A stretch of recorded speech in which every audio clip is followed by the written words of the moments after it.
আসসালামু আলাইকুম ওয়া রাহমাতুল্লাহি ওয়া বারাকাতুহু। কাছে দূরে দেশ বিদেশের যেখান থেকে দেখছেন সকলকে জানাচ্ছি আন্তরিক মোবারকবাদ। সম্মানিত দর্শক শ্রোতা, পহেলা বৈশাখ ও পান্তা ইলিশ। পহেলা বৈশাখকে কেন্দ্র করে পান্তা ইলিশ খাওয়াটা আমরা যতটুকু জরুরি মনে করে নিয়েছি। আপনি পান্তা ইলিশ শুধুমাত্র পহেলা বৈশাখ নয়, সারা বছর আপনি খান, তাতে আমার কোনো আপত্তি নেই। কিন্তু আমার আপত্তি ওই জায়গায় যেখানে আপনি দাবি করেন যে আমি মুসলমানের সন্তান, যেখানে আপনার ইন্তেকালের পরে মাইকে ঘোষণা হবে অমুক মারা গেছে, আপনার মরণের খবরটি শুনে লোকেরা পড়বে ইন্না লিল্লাহি ওয়া ইন্না ইলাইহি রাজিউন। আপনাকে ইসলামের নিয়মে গোসল দেওয়া হবে, আপনাকে ইসলামের নিয়মে দাফন করা হবে, আপনাকে ইসলামের নিয়মে দাফনের পূর্বে, গোসলের পর দাফনের পূর্বে আপনাকে ইসলামের নিয়মে হাজার হাজার মুসল্লিরা এসে আপনার জানাজার নামাজ আদায় করবে। আপনার মরার পরে ইসলামের নিয়ম নীতি সবই আপনার উপরে চললো, কিন্তু মরার আগে আপনি ইসলামের নিয়মটা কতটুকু মানতে পেরেছেন? আপনি বলবেন না যে আমি ইলিশ মাছ খাওয়ার বিরোধী। না, আপনি খান। তবে এই দিবসটাকে কেন্দ্র করে এরকম বহুত ঘটনা ঘটে যে আপনার টাকা হলো, আপনি বিশাল অঙ্কের ইলিশ আনলেন, আপনার পাশের ঘরের একটি মানুষ তার টাকাও নেই, আপনার ইলিশের দিকে তাকিয়ে সে শুধু আফসোস করলো। আপনি একাই খেলেন, পাশে তাকে দেন। তবে এই দিবসটাকে কেন্দ্র করাটা উচিত নয়। আর এই পহেলা বৈশাখের নামে আমি অমুসলিমদের কথা বাদ দিলাম, আমার হিন্দু বৌদ্ধ খ্রিস্টান তাদের কথা আমি বাদ দিলাম, মুসলমানের সন্তান হয়ে আমরা এই বৈশাখকে কেন্দ্র করে যে গুনাহের কাজে জড়িয়ে পড়ছি, একটুকে আমরা চিন্তা করেছি? আমাদের পরকালের প্রস্তুতিটা কি আছে? এই দিবসটাকে কেন্দ্র করে ব্যান্ড, নাচানাচি, গান বাদ্য, অশ্লীলতা, নারীদের আড্ডাখানা, মদের আড্ডাখানা হচ্ছে না? আমি মুসলমানের সন্তান, আমি মনে করছি যে এই দিবসটা আসলে একটু গান বাদ্য করতে হবে, একটুকুন ডিজে পার্টি দিতে হবে। নাউযুবিল্লাহি মিন যালিক। অথচ এই দিবসটাকে কেন্দ্র করে যে পাপাচার চতুর্দিকে ছড়িয়ে পড়ছে, এর জন্য অনেক মা বোন ধর্ষিতার শিকার হচ্ছেন। কাপড় পরে তারপরে পর্দা লঙ্ঘন করে রাস্তাঘাটে চলাফেরা করছেন, আর যুবক ছেলেরা দেখে দেখে ওই নারীদেরকে মার্ক করছেন, পরবর্তীতে এই নারীরাই ধর্ষিতার শিকার হচ্ছেন। আর এই দিবসটাকে কেন্দ্র করে এই নাচানাচি, গুনাহের আড্ডা, এগুলোকে যে আমরা ছড়াচ্ছি, আমরা তো দুনিয়াতেও আযাব হবে, আমাদের পরকালে আযাব হবে। আমি বানিয়ে বলছি না, কোরআন এসেছে। ইন্নাল্লাযীনা ইউহিব্বুনা আন তাশিআল ফাহিশাতু ফিল্লাযীনা আমানু লাহুম আযাবুন আলীম ফিদ দুনিয়া ওয়াল আখিরাহ ওয়াল্লাহু ইয়ালামু ওয়া আনতুম লা তা'লামুন। মানুষের মাঝে যারা অন্যায় কাজ, মন্দ কাজ, এগুলোর প্রচার করার জন্য উদ্বুদ্ধ হয়ে পড়ে, এগুলোকে যারা বেশি লাইক করে, এগুলোর পিছনে যারা সময় দেয়, এগুলোকে প্রচারের কাজ যারা করে, ফিদ দুনিয়া ওয়াল আখিরাহ লাহুম আযাবুন আলীম ফিদ দুনিয়া ওয়াল আখিরাহ। মনে রাখো, তাদের জন্য আযাব দুনিয়াতেও, তাদের জন্য আযাব আখিরাতেও। ইন্না বাতশা রাব্বিকা লাশাদীদ। এই পহেলা বৈশাখকে কেন্দ্র করে রমনার বটমূলে যে পার্টি, গান বাদ্য, এগুলো আমরা কি করছি? আল্লাহ পাক বলছেন, এত ধরনের এই অপকর্মগুলোকে তোমরা যদি ছড়িয়ে দাও, তাহলে আমার আযাব তোমাদের দুনিয়াতেও তোমরা পাবে, পরকালেও তোমাদের প্রতি আযাব রয়েছে। আর আল্লাহর আযাব অত্যন্ত কঠিন, ভয়াবহ। তোমাদেরকে আমি সৌন্দর্য দিয়েছি কি পরপুরুষকে দেখাবার জন্য? মা বোনেরা লক্ষ্য করুন, আপনি মরার পরে ঠিকই ইসলামের নিয়মে আপনার গোসল হলো, ইসলামের নিয়মে আপনার কাফনের কাপড় পরিয়ে দেওয়া হলো, ইসলামী নিয়মে জানাজা হলো, ইসলামী নিয়মে আপনাকে দাফন করা হলো, কিন্তু মরার আগে আপনি ইসলামী নিয়মটা মানতে পারছেন না। একজন দুলাভাই, তার শালি মারা গেল, দুলাভাই এসে বলল যে আমি আজ আমার শালিটার জীবনের শেষ গোসলটা দিব। পাড়ার লোকেরা বলছে, হ্যাঁ আফসোস আফসোস, নাউযুবিল্লাহ নাউযুবিল্লাহ আস্তাগফিরুল্লাহ। তুমি মেয়ের দুলাভাই, তুমি কি করে তার গোসল দিতে পারো?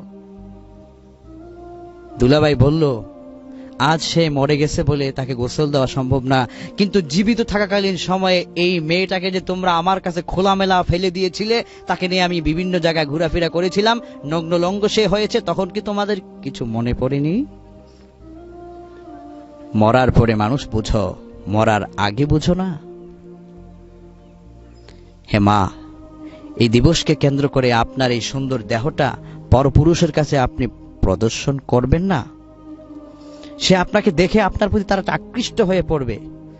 এভাবেই তো আপনারা ধর্ষিতার শিকার হন, এভাবেই তো আপনাদের উপর এই ধরনের বিশাল পাপ চেপে বসে। আর কোন মোমেন নারী পুরুষের অধিকার নেই যে তারা আল্লাহর হুকুমের বাহিরে কাজ করবে। Pohela Boishakh, 31st night day কে কেন্দ্র করে, বিভিন্ন দিবসকে কেন্দ্র করে যে নাচানাচি, এগুলো আমরা কোথায় আছি? ওমর রাদিয়াল্লাহু তাআলা আনহু রাস্তা দিয়ে যাচ্ছেন, প্রতিমধ্যে গানের আওয়াজ শুনেছেন, তিনি কান চেপে ধরেছেন। নবীজি বলেছেন যে গান শুনবে তার হৃদয়ের ভিতরে মুনাফিকি সৃষ্টি হয়। আর আমরা মুসলমানের সন্তান গান লাগাইয়া কবরস্থানের পাশে দিয়ে হাঁটি, আমাদের একটুকুন ভয় হয় না, আবার হাঁটিও আবার মাথা নাড়ায় নাড়ায় যাই। নাউযুবিল্লাহি মিন যালিক। আমরা মুসলমানের সন্তান। রব্বুল আলামিন কি বলছেন দেখেন, وما كان لمؤمن ولا مؤمنة إذا قضى الله ورسوله أمرا أن يكون لهم الخيرة من أمرهم ومن يعص الله ورسوله فقد ضل ضلالا مبينا। কোন মুমিন নারী পুরুষের অধিকার নেই যে আল্লাহ এবং তার রাসূল যে হুকুম করেছেন তার বাহিরে এক বিন্দু পরিমাণ সময় কাটানো অধিকার নেই। তোমাকে আল্লাহ বানিয়েছেন ফি আই সূরাতিন মা শাআ রাক্কাবাক, তোমার এই সুরতটাকে তিনিই তো সুন্দর করে বানিয়েছেন যেভাবে তিনি চেয়েছেন। দুনিয়ার কোন মানুষ কি পারবে একটি পিঁপড়া বানাতে? দুনিয়ার মানুষ কি পারবে একটি ধান বানাতে? সুবহানাল্লাহি বিহামদিহি সুবহানাল্লাহিল আযীম। তোমাকে তিনি কত সুন্দর করে সৃষ্টি করেছেন, সৌন্দর্য দিয়েছেন, তোমাকে তিনি জ্ঞান দিয়েছেন, এগুলো তুমি মানবতার কল্যাণে কাজে লাগাও। তোমাকে হেমা সৌন্দর্য দিয়েছেন, এটা তোমার স্বামীর হক। তুমি পহেলা বৈশাখকে কেন্দ্র করে একটা বৈশাখীর কি শাড়ি, ওটাকে গায়ে দিয়ে তুমি নগ্ন লঙ্ক তোমার শরীরের অংশ দেখায়া তুমি তারপরে মানুষদেরকে সামনে প্রদর্শন করলে, নাউযুবিল্লাহি মিন যালিক।